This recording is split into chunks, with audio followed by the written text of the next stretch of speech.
is once you start needing your art to make money, you start making compromises in your art. So, and I call this the sexy bunny problem, because I had this time where I was accepting like commissions before I started doing like this Christian art, and somebody came to me and they were like, what I need is like, could you draw me this like sexy bunny? And it was like, no, I don't want like, I don't want to do that. But what it illustrated was you can get into a point where, you're trying to pay a bill and somebody brings you work, and now you're having to juggle your ethics or, the things that you want to do with being able to make money. So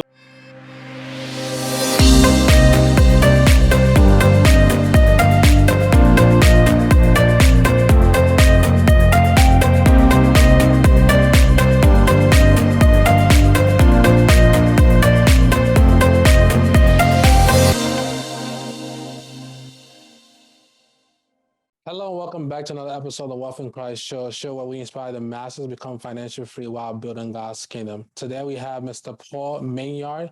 Mr. Paul Mignard is a Christian artist who draws people who have set a lot of interest in the Christian faith. Today we will discuss Mr. Paul's artistic journey and how he uses art to inspire the Christians around the world. So thank you for being here, Mr. Paul Mignard. yeah, thanks for having me. I really appreciate it. So how did you get started as an artist? Was this something that you learned over time, or this was you was born with as a gift? So how did you get started as an artist? Definitely not born with it. I will say I've always been a person that kind of draws. So I've always been a doodler of sorts. I don't have any art education other than like drawing class at high school or whatnot, but it's always been something I've been interested in. For years, I've kind of dabbled in things here or there, but it wasn't until I started taking notes at church where things kind of took off for me. Like I found this place where instead of dozing off or thinking about what I was going to eat for lunch, I started taking notes, and I tried to make it more interesting. So I'd start incorporating drawing and things like that. I got introduced to the idea of sketchnoting. I don't know if you've seen like Mike Rohde's book, just that idea of taking notes that's not necessarily so much like getting down every detail, but more drawing your notes in a way to where you can remember the important things later. So, and then COVID hit. I started drawing a lot more. I was exposed to a lot more different churches, mainly because they were all shut down. So it was like, well, let's see what else is out here. And I started posting them on Instagram, and then 3 years later, here we are. I've got drawings of people. I've done a lot of quotes. I think I'm up to over 300 different people that are on the site. I need to count at some point because that's a lot. But yeah. So it's been, something the Lord's kind of led me through step by step. It's been a slow journey. I couldn't have, when I first started, I would have never have thought like, oh yeah, I'm totally going to go draw pictures of people on Instagram and, have their quotes on there. But here we are.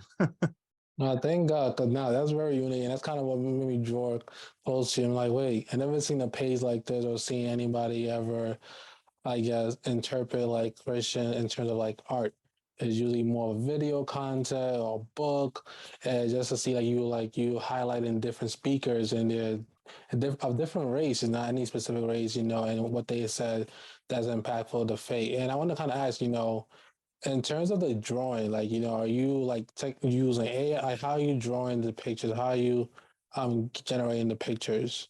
I draw them all on my iPad. So I've got a 12.9-inch iPad Pro, and I use Procreate, which is like a $10 drawing software that you can use on the iPad. And that's it. So I've kind of got a process down now. I've done enough of them where it's like, okay, I kind of, I'm able to pull some reference on the internet of what a person would look like and what their mannerisms would look like. I'm able to get the line drawings out pretty quickly now. I've kind of picked up my own style just from doing it a whole lot. So yeah, no, every drawing that you see is 100% hand drawn and shaded and all that stuff. I've dabbled a little bit with, not with the AI art, like the AI generation stuff, but more they've got some tools out there that does generative lighting where you can like take an image and upload it. And I think my drawings are detailed enough to where it can, tell out like an eye or a nose or something like that. And I've tried to use some of those tools. So I'm trying to like mix around a little bit, like the tools that I use. If I was really smart, I would create a template and figure out how to use that, but I haven't gotten there yet. So every time every background's totally unique, every person's totally unique, every quote I draw out. I always like think like, oh, I should write out a font. That would be easier than hand lettering this every single time, but I haven't gotten there yet. So That's good. And I want to ask, you say you've been doing this since COVID, specifically through COVID. What are some, I guess, interesting moments you have had in this journey that stands out, from posting a certain person, or maybe a time where it didn't go as well, like you didn't expect, you got the reaction that you wasn't expecting from a post or a drawing? yeah, so it's highs and lows for sure. So sometimes I draw somebody, some I think people take it in the way I mean it. I'm very intentional that I never pick somebody to like put them down. I'm not trying to like take somebody's hot take and like use their image against them. So it's like I always try to do it in a spirit of like, this was a very unique or an interesting thing that you said, and I try to honor that person and saying that. Having said that, sometimes it doesn't it doesn't turn out right. I've had some people say, could you take it down? This isn't for me. And 100%, like I don't hold any grudges. If anybody's like, I don't like it, I take it down. So sometimes it's gone sideways. But for the most part, people are very gracious. Even it's hard because it's like you're trying to capture people's likenesses, but they haven't asked me to do it. So it's one of those, Yeah. like when you go to a theme park and somebody characterizes you, it's kind of part of the fun, right? Like, oh, if you got a big nose, they draw a big nose. But then when I do it, it's like they weren't asking for that. And sometimes I get see where it's a little strange and it can be like a little much. And so yeah, in those cases when it does go sideways, people are very amicable. I take it down. I apologize. Like, hey, I wasn't trying to do anything. I appreciate your work and whatnot. So, but sometimes it goes really well. Like you make a drawing, you make it very interesting. Somebody really likes it. Somebody that I really admire will see it and think, oh man, this is really cool. The ones that I didn't expect to get to me, there's some that I've drawn of people who have died, like they're deceased, and they keep those drawings. Like the family will keep the drawings, and I'll see it later. Like there's a guy here locally in Lynchburg who passed away, and at his place of business, like they keep my drawing up on the wall of him, and it's like that stuff's really kind of get you, because that's a little more of the stuff that lasts beyond the Yeah. immediacy of social media. So those times are really cool. That's pretty dope, and that's actually pretty cool. Like like just for me, just to share with the audience, like when I saw the drawing, I guess it just took me back to you often see like artists or different artists from different faith, or I mean not necessarily be Christian. They draw like Beyonce or they draw Drake, and I never seen anyone like, okay, I'm gonna draw this person who's in a Christian faith, highlight them, something that they said that could be impactful. So that's what for me that was like, wow. I need to find out what more, like what inspired you to even want to do that. And being that said, you said that you take pictures down, if somebody reach out to you. But I also want to ask, have you ever got any kind of constructive feedback in terms of like, okay, how you may have drawn a person, in terms of the likeness, or art can be very interesting, as you mentioned. So have you ever got any kind of constructive feedback, and how do you deal with those constructive feedbacks? Yeah, sometimes, usually when I get the feedback, it's like I've misrepresented them. Like, somebody will say like, I'm really not that heavy, or I'm not that bald, or, like something like that, which, again, it's like, I'm not trying to make anybody feel bad. I'm not trying to, put anybody down. So when those come, I accept them. Usually I offer somebody like, hey, I could redo this, or I'll take it down. It's like I don't want to embarrass anybody or anything like that. Most of the times though, I get feedback, it's very playful. People are, it's a weird thing to wake up and have, get tagged with a drawing of yourself. Like you said, especially if you're not a celebrity. I think that's one of the Yeah. reasons why I kind of stood in here. Number one, it is fun to draw people, and I do say as a portrait artist or a caricature artist, you do really start to appreciate people's faces and the things that make us different about each other. And it's enjoyable to draw. It's the famous people are great, but they're all beautiful and perfect, and it's frankly just not it's not as interesting. So, Yeah. it's like you want people to have some distinct features and whatnot. So no, I mean, you take it all with humility and just, and like I said, most everybody is very cool about everything. I've had some people get a little upset, but it hasn't been that bad. And usually when they do get upset, it was my fault. Like I messed up something, and it's crazy how much like a single line will destroy a drawing. Like you draw a nose like just wrong, you draw it too long, you hit that line just wrong, make the shoulders I mean, it's amazing how much like one line will change a drawing. So I think with all art, the more you can be receptive to what people think. um well, I shouldn't say that. Sometimes depending on what you're doing, you got to stick with it, right? Like it's your own personal style, it's your own thing. One of mine is I really don't use color. Like that's just not something I do. And I'm pretty open about that. I know it'd be more interesting for the drawings, but it would be something so frustrating for me. I don't think I would draw that much. So I kind of stay away from that. So yeah, no. So when people have problems, I mean, you take it in, you catalog it. If it's something that's constructive and means something, you take it. If it's not, you let it wash off and carry on. Okay. And I kind of want to like just to tag along to the conversation. Do you think the reason why some people may have some, I guess, feel a type of way towards the art because not something that's common in the Christian world where you may draw somebody a speaker, like people like Drake or anybody of that kind of celebrity, they used to seeing art all over. So do you feel like in this Christian community that we don't appreciate art in the way it is appreciated in other communities?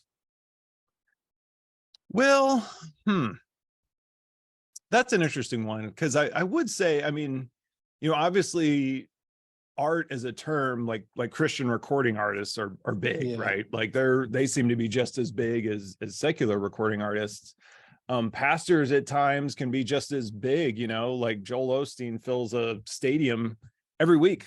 yeah, It's like, so so I think there is some overlap there. There are some parts where it's kind of hard to know what to do with different types of art, like when I first started posting stuff, the biggest thing everybody, or the biggest feedback I was here is, oh, you should come in and do stuff for our children's ministry, right? Like that was like, you should come back and draw with the kids. And it was like, well, that's not what I'm doing, uh-huh. So it's I think there are some places where the art isn't necessarily, I don't want to say understood, we just don't know what to do with it yet. So Yeah, I don't know. I would love to see more artists. I would love to see more Christian artists, especially like come out a little bit. I think, it's hard because it's like there's, unless you are a Christian recording artist, or really just if you're any kind of artist, getting paid can be difficult. So it's hard to kind of pour, everything into it. But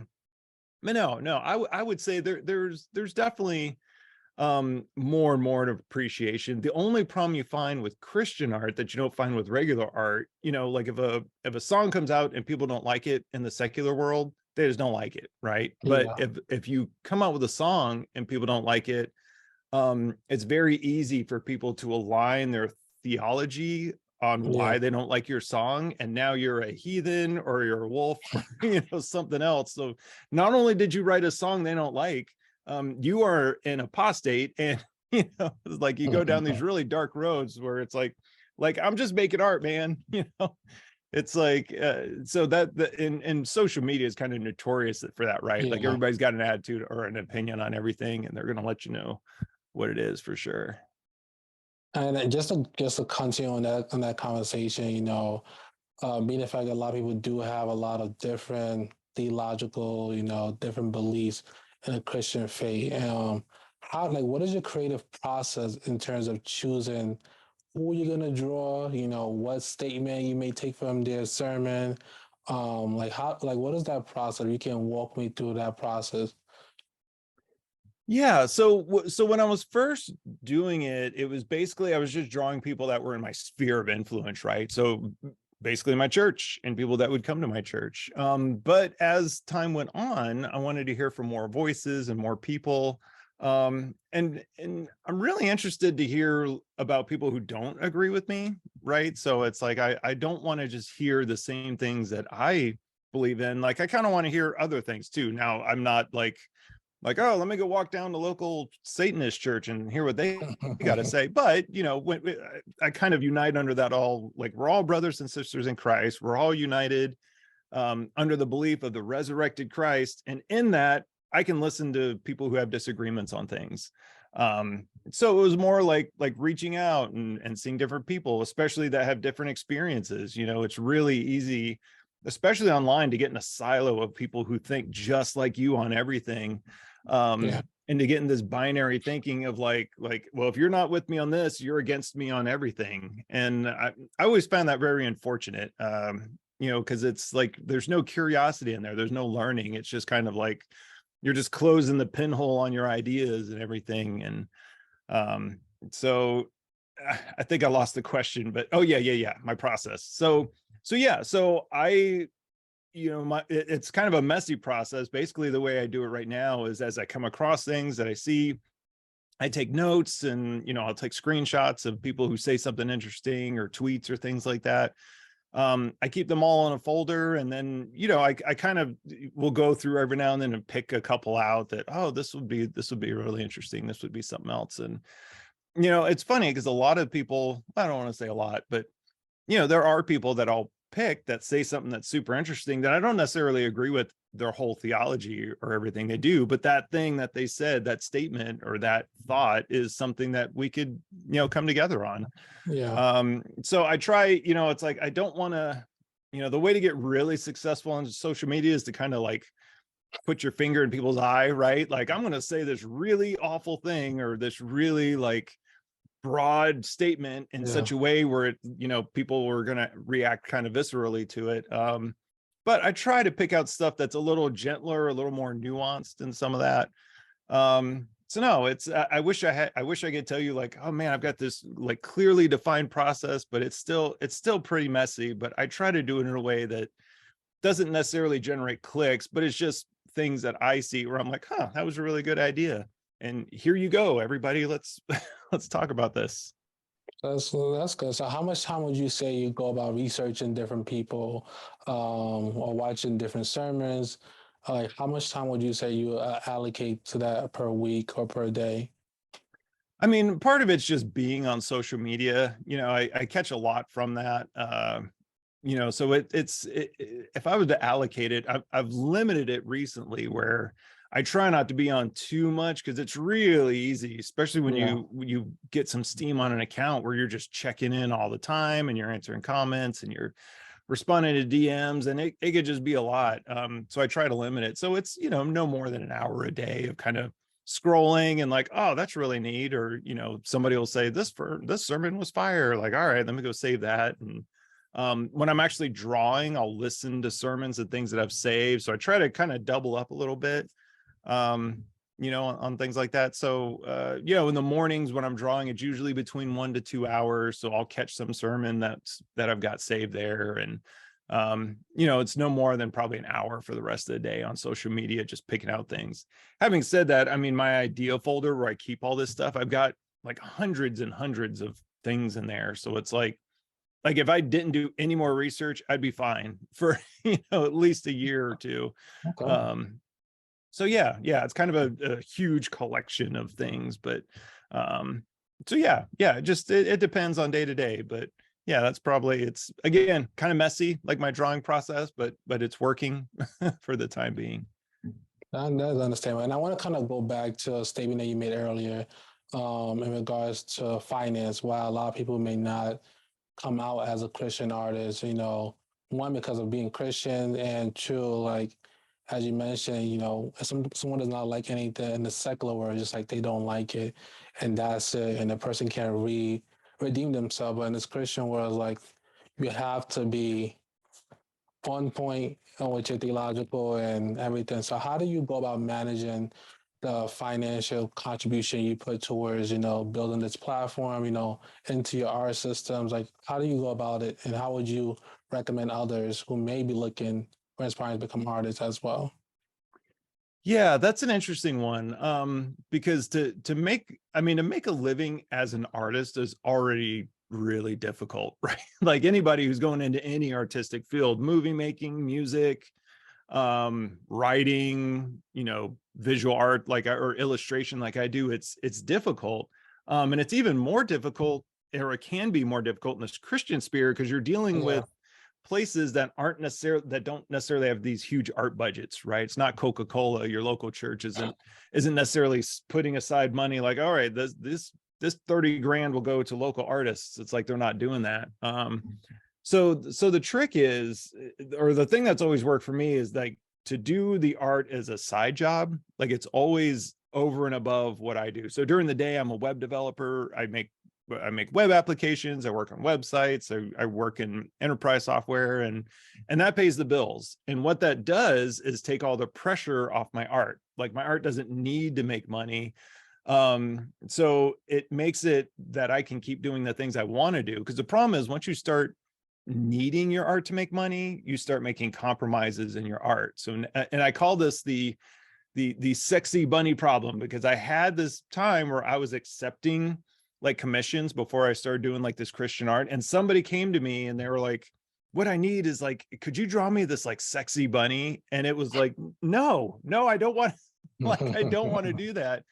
But what it illustrated was, you can get into a point where you're trying to pay a bill and somebody brings you work, and now you're having to juggle your ethics, or the things that you want to do, with being able to make money.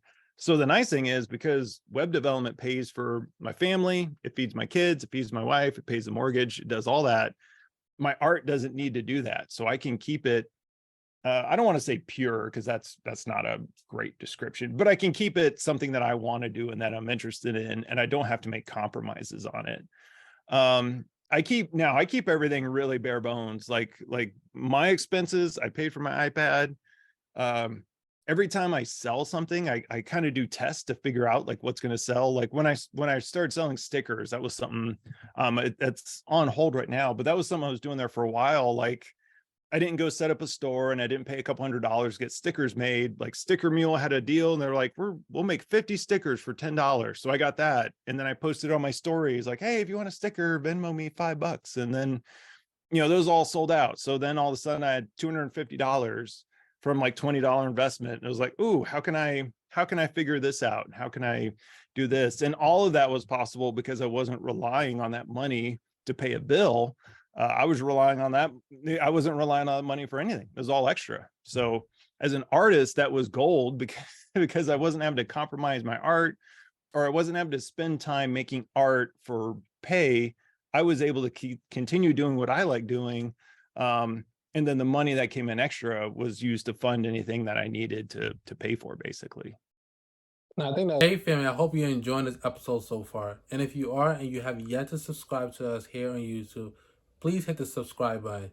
And also, if you're listening to us on Apple Podcasts and you have yet to leave us a 5-star review, please do so. Now back to the episode. It's very important that you mentioned that you have a full-time job, and while you're building this business and taking pay off. I feel like because of pandemic and a lot of entrepreneurs, you want to say, they have made it seem like you have to go into the business 6 months, you have to become successful. If you're not, you fail it. And I do appreciate the fact that you mentioned that you do have a full-time job. And I wanted to ask, being that said, you have a full-time job, I'm sure artists are going to listen to this. How would you encourage an artist who may want to get started into drawing as a career? What should they do? Like, what, like, if you can get like 5 steps in terms of, okay, this is what you should do, this is what you should look out for as an artist, because you said it's not something that happens overnight. It's a long period of time, long period of art after art, testing different things. So what would you say to upcoming artists? Yeah, so that's interesting. What I would say to an art, the most important thing that I developed with Sketchy Sermons wasn't necessarily, I mean, some of it was my art and my style and the followers, but really the process was the biggest thing. Getting in the habit daily of making art, even though I wasn't getting paid for it. I think it's hard because there's a lot of there's a lot of psychology when people get into art, like they want to sell prints or they want to do commissions. But it's like they're trying to leapfrog, right? Like they're thinking like, oh, I'm an artist and I want to get paid for this and I want to leapfrog there. And it's like you can't do it. You're not ready. Yeah. So it's like you almost need to be a person that makes art consistently and knows how to do that. And then when somebody comes in and says, hey, I want to pay you for this, like you already kind of know the process to go through to do that. It's kind of like on social media. I'll put it closer to social media because I haven't created like the full art business yet. A lot of times I think I leave a lot of money on table with sketchy sermons because I don't necessarily know the art part of it. But I find when it comes to growing a following, there's a lot of similarities between business, and it has a lot to do with routine and consistency and basically just hustling. And the hustling part for social media, which I'm imagining is the same for business, is communication with people. So when I first started, I was like everybody else. I had 0 followers. I had nothing on there, but I would reply to every comment. I would respond to every DM. Anytime anybody shared anything, I would follow up and write them. Anytime anybody wanted anything, I was on it. Like I was Johnny on the spot. And I think building those muscles will help an artist as they grow and they want to expand this, because you can't, the things that you do when you have like 100 followers don't work when you have 2,000 followers or 20,000 followers. Yeah. And if you leapfrog, you're in trouble because you don't know, like you don't have the muscle how to do that. It's like oh, I play 7th grade basketball, and it's like, well, let's go have you play in D3 college. Like, it's not like that doesn't work. Different. Yeah. You got to go through the steps, otherwise you're going to be in a lot of trouble when you wind up over here. So yeah, so for artists, I would recommend, it's hard. It's never been easier to build a following and to build a business out of your art, but it's still hard. And a lot of it comes down to the boring stuff that nobody wants to talk about, which is taking your time, get your job, pay for your bills, not using your art.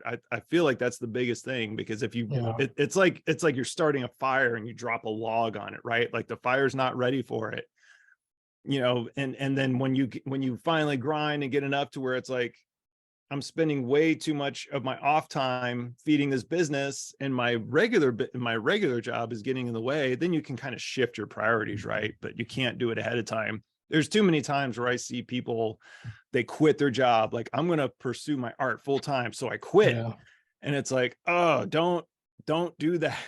like at the very least, go down to part-time. Do you know what I mean? It's like, it can't be just a straight off cutoff, because there's so much to learn, and you can't, it's frustrating. I found you can't just learn the stuff from a book, right? Like nobody ever reads a business book. They get all the way through it and like, I know everything. Like I figured it out. Yeah. It's like, it's different for everybody. Everybody's business is different.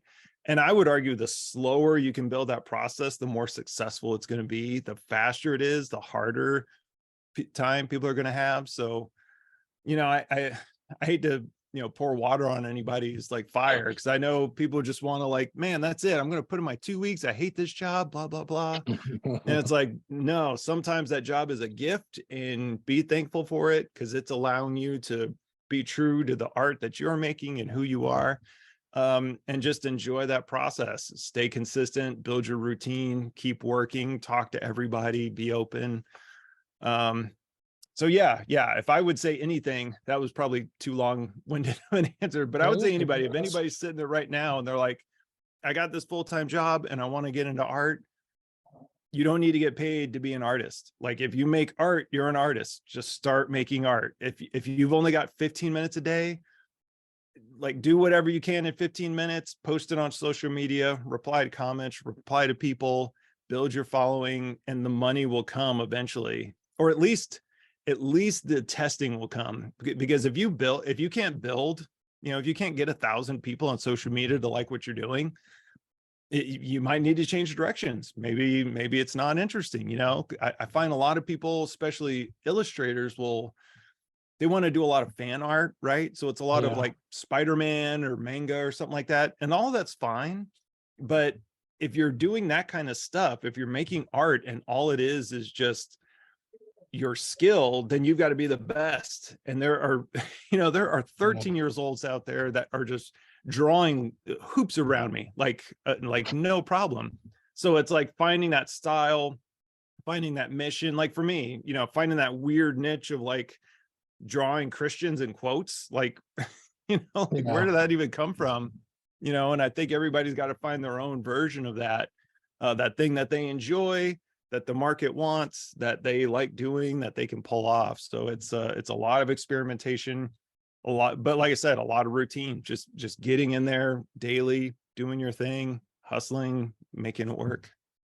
No, that's really great. While you were speaking, you remind me of this artist. Forgot his name, but he draws people on the train, in New York City. Yeah, I've seen that Um, guy. yeah, and you look at his stories, like, he was drawing different people, posting on social media consistently. And as people start to engage in it and like it, his platform grew and he was able to monetize do that. But I can just imagine how long, the amount of hours he had to spend, practicing drawing people in 30, like what, 2 minutes train ride. And I feel like this thing people don't necessarily see, like the hard work that goes behind it before you're able to monetize as an artist. So I'm glad that you mentioned that. And I want to kind of, circle back to the sexy bunny in regards to like your feet. Because you mentioned something that's interesting in terms of compromise. I want to ask, how has your faith, basically as a Christian, help you in this journey, not to compromise and not to go on a fast pace, like how has your faith in Christ help you, stay focused on what's important? It's funny. The nice thing about being in the Christian community is you really get a grasp for how many people are out there. Like it's not a small community by any means. There's a lot of different people with a lot of different ideas and a lot of different thoughts. And it's been really informative to me to meet and engage with people from all across the spectrum, from people who are more on the progressive side to people that are more on the fundamentalist side. Like I feel like I've been able to make friends kind of all around, and that part's been really enriching, that your Christianity isn't limited to the group you meet with at church, during the week. It's like, no, we're part of a global community, a brother and a sisterhood that's bigger than any of us can imagine, and we're all over the world and everywhere. And it's been really cool in that sense to do that, to meet these different people. Now, when it comes to, biblical principles, like how does my faith influence my art? You know, that one again just comes down to like, like the First Thessalonians, I think it's 4:12, the one, seek to make a quiet life and work with your hands. The Yeah. Bible is very clear that you are not the star. Um, and I think part of that is helpful in art because I think sometimes putting your art out there feels like a narcissistic act, right? Like, look at this thing I've made. It's all about me.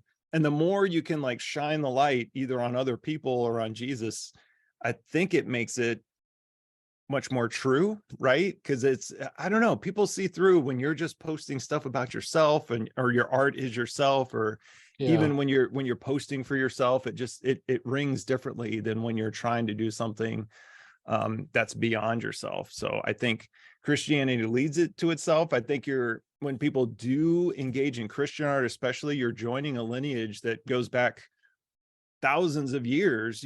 Christians have been documenting their journey through art, and in some cases it's all we have. You go to a museum and the Yeah. art is not only Christian, but it's like the religions of the day. Like that's all that's left, basically, is the art that people made for their religion at the time. So it's like you get to engage in this very human, amazing thing that God gives us to do, and in some cases in worship to him through our gifts. And it's something that people should enjoy and take a hold of. I mean, there's nothing worse than having a talent or a desire or a burning need to do something, and you put that literal barrel over the lamp type Yeah. of thing. Like, yeah. And it's hard because every artist wants to do something, right? But it's always tomorrow. It's like, Yeah. oh, tomorrow I'll get to it.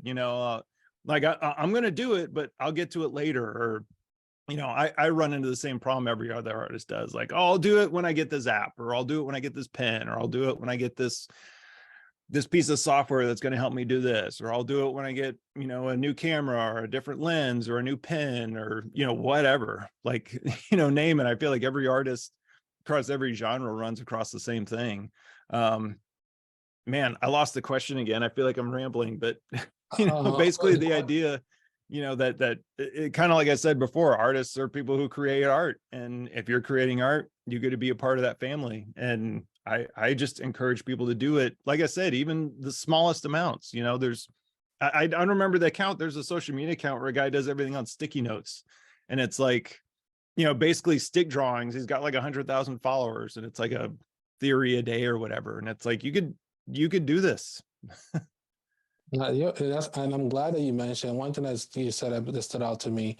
I think two things that you said is one, that we're part of a bigger body.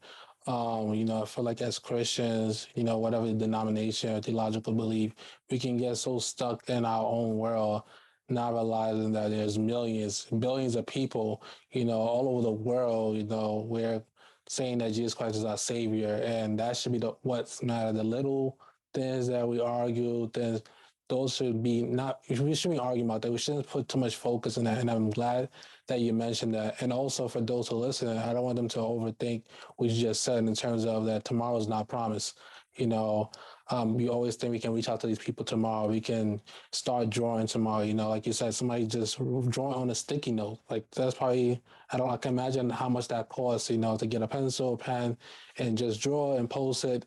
So I feel like those who are listening, you should definitely use your talent, whatever God has called you to do, take advantage of it, find a way to start edging at it, what is reaching out to one person, making one video, because tomorrow is definitely not promised. And which kind of leads me to want to ask you in regards back to social media, because your social media has definitely grown since you started. And you mentioned that if an artist, if they're growing and they have yet to reach 1,000 followers, that's usually like I guess when people are actually engaging and actually liking you. What would you say to someone who may not be at that 1,000 and they working their way? Like, what are some tips, some social tips they can use to get to that 1,000 followers? Yeah, that was probably harsh. Maybe I shouldn't have said that, because there's so because there are people who are doing good work out there, and there is a problem with social media where if you're not antagonistic a little bit, like, it's hard to grow sometimes. Like that's kind of the gasoline you could pour on your account. But I would say, social media is a nice metric to figure out how you're doing. So maybe 1,000 was more arbitrary, but if you're doing the same thing over and over and over again and you're not growing, then there's something wrong there. I think some people need to remember that social media is a community, like you're building a community. So if all you're doing is just posting your stuff and wondering why nobody's coming, it's because you're not adding to the community. So I would say when you pick a platform, the idea isn't like, oh, I'm just going to post my stuff. And I think I am going to call out churches on this, because I think they run into this where, a church will set up a social media page, like let's say Instagram, and it's a one way, like, here's our Yeah. programs, here's our this, here's our that. And maybe they'll answer comments, but that's about it. But the trick with social media is it's a community. So you need to go out and you need to connect with other people. A lot of that looks like going to accounts that are kind of like yours and commenting and making friends, finding people who are doing the things that you want to do and asking them questions, learning from them. And the more you do that, the more you kind of feed into it.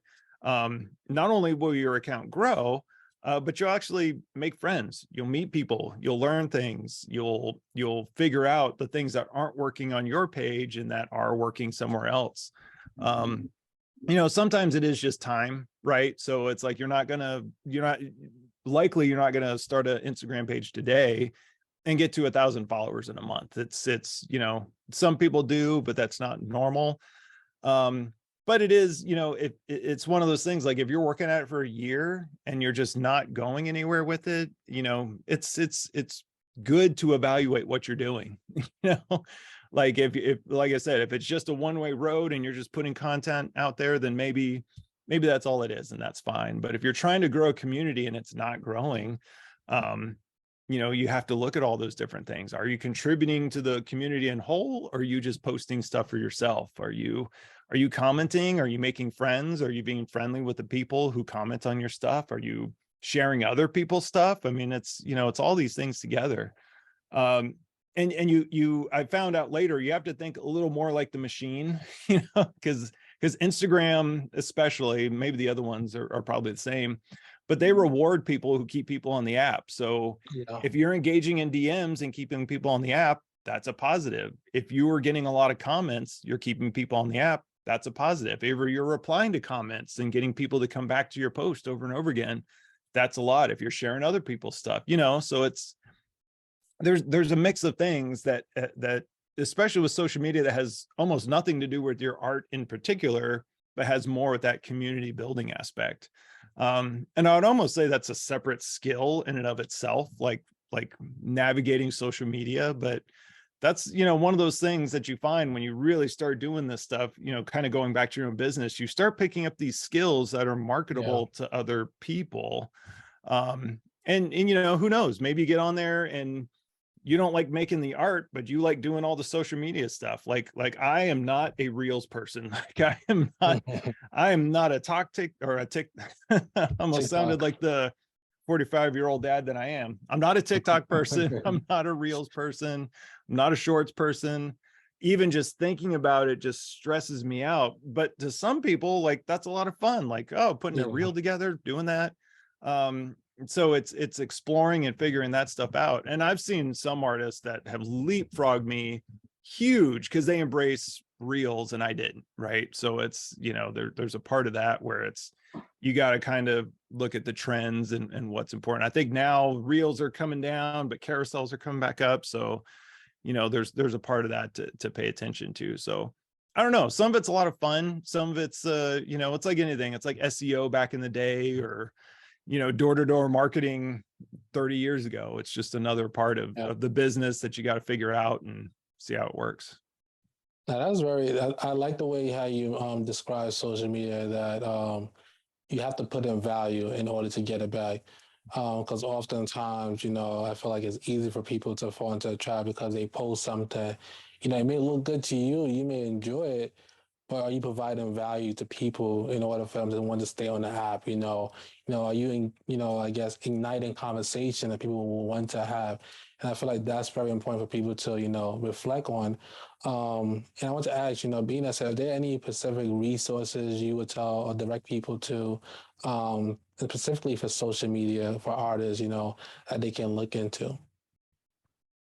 No, I've tried some of them, like these apps that'll tell you like all the insights and everything that you can get. And they just never worked out for me. They were all too overwhelming. I didn't understand it. Really the apps themselves provide a lot of value. So Instagram especially has like all these metrics, all these insights, your follower count, your engagement, stuff like that. So it's like, you figure out the tools of the app that you're using. I would recommend people only go through one social media at a time. I think a lot of us, a lot of times, especially art and especially visual art, you're like, okay, I'm going to create a website and then Facebook, Instagram, TikTok, blah, blah, blah, blah, blah. And it's too much. It's there, again, it's like you're trying to build a community. You can't build a community on Facebook and Instagram and Twitter and something else all at the same time just by like pushing your stuff out there. There's got to be this intentionality about what you're doing. And kind of like I was talking about earlier, the process, it's like when you're starting out, the process is responding to all the comments and commenting on other people's stuff and building other people's site. I mean, it's one of those things, like if you spend all your time promoting other people, like that's going to be huge. That's going to be big, so there's so much more to it than just posting your stuff and looking at the analytics. So I would say keep it simple at first, because again, you're trying to build the routine, Yeah.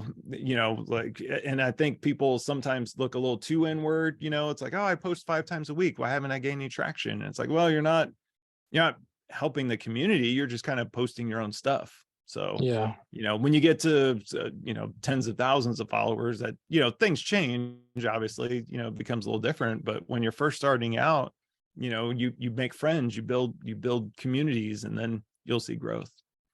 That's really great. And I want to, kind of wrap this conversation of, with, where do you see yourself taking this, sketchy design that you're doing? Do you ever see yourself making it a full-time business? And what can people expect from you in the near future? Well, I've slowed down a little bit now, just because I ended up getting some book deals. So I'm working on a couple different things. And that's been really exciting. That was kind of the pinnacle. Like, I never thought when I started this, oh, I'm gonna be in print. Like, that would be amazing. Yeah. And you quickly find yourself in the position where, like, there's too much work. I can't do it all.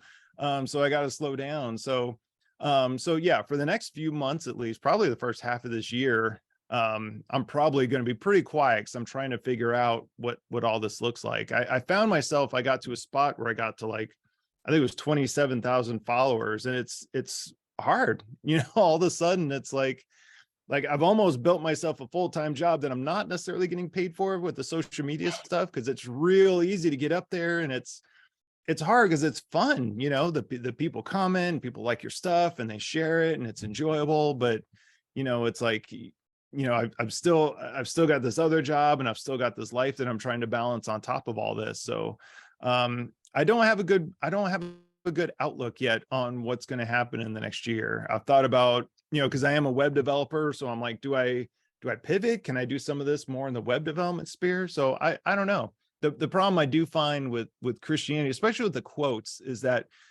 you do get a fair amount of smoke, when you post something, with the Yeah. negative comments. It's funny. When I first started, I always thought the atheists and the secularists were the ones that would be coming after me. And it's not, it's other Not. Christians. Yeah. It's like you're not fundamental enough. And if you go to the fundamental side, you're not progressive enough. Like, you can never be enough for some people. Like, there's people out there that are just trying to shrink Christianity down to this, like, impossible little pinhole that nobody can fit through. And so that part does get a little tiring. So there's definitely days lately where it's like, oh man, I don't know if I want to deal with all the comments today, so it's kind of hard. So I'm still trying to figure out, each stage of this has been really interesting. At first it was a lot of fun doing everything, and then when I was in like the 10,000 follower range, like, people were sending me a lot of small projects, and then it's just interesting to see how it goes. So we'll see. I mean, I'm sure I'll still be here. I'm sure I'll still keep posting stuff after these books are done, but for right now, it's more book writing, than anything else. And then when that's done, I'm sure I'll be drawing more people. That's good. And when can people expect the book to come out? Oh gosh, not this year. I've Uh, never realized, like, publishing timelines are long. Like, yeah. like I said, I write software, and it's like quick. Like, oh, we need this web application done, and it's got to be done in 3 months and published and, out there on the web. Like, yes. And then in books, it's like, it takes months just to get contracts written up, and their dates are way out there. I mean, they're, obviously they have a bigger thing they're trying to think about. They're not just pumping out books. So yeah, no, I mean, just, if you follow me, I'm sure I'll talk about them when we get closer to release dates and whatnot. There's one I can't talk about that much, which is exciting, but also frustrating, because it's like, this is really cool, but I get it, we can't talk about it. So whatever.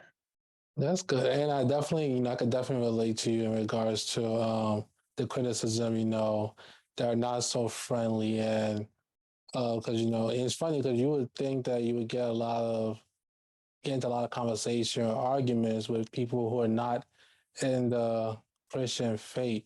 But like you said, I've come to understand, like, a lot of people, because of the so many different denomination, and so many different theological, like, every week I'm like, whoa, I did not know that. And, like, I have to be more mindful of how I speak, because, speaking to billions of people from different things. So I could definitely relate to that. And one thing I personally be doing, just realizing that I'm doing God's work. I can't let these people around me, you know, say anything, because most people don't know me off of social media. It's just social media is what they know me as. So that's what I would say to try to encourage you to keep on going, because most people don't know you outside of what you put on social media. So I hope that encourage you. Um, and I want to ask, as we closing this interview up, if you can have a word of wisdom for an artist, upcoming artist, what would that message be to that upcoming artist or an artist who may be struggling, growing, growing their business, or even just getting some spotlight on themselves? Hmm. That's hard. I will say the thing that has helped me the most is kind of like I said earlier, when I removed the money aspect from my art, then my art became something way more important. When you're expecting your art to make money, especially earlier, you have to make all kinds of compromises to do that, because people, when people are paying you, they want to use your art to Yeah. accomplish their vision. They're not trying to accomplish your vision, they just want your style or whatever to do what they want to do. And sometimes that can be hard as an artist, because you want to, draw or make these grandiose things, and somebody else is like, well, I'm selling widgets, and I need you Mhm. to draw something for widgets, and you have to take that job because you need the money to pay a bill. So I would say for artists, the best thing you can do is to offload that pressure from your art.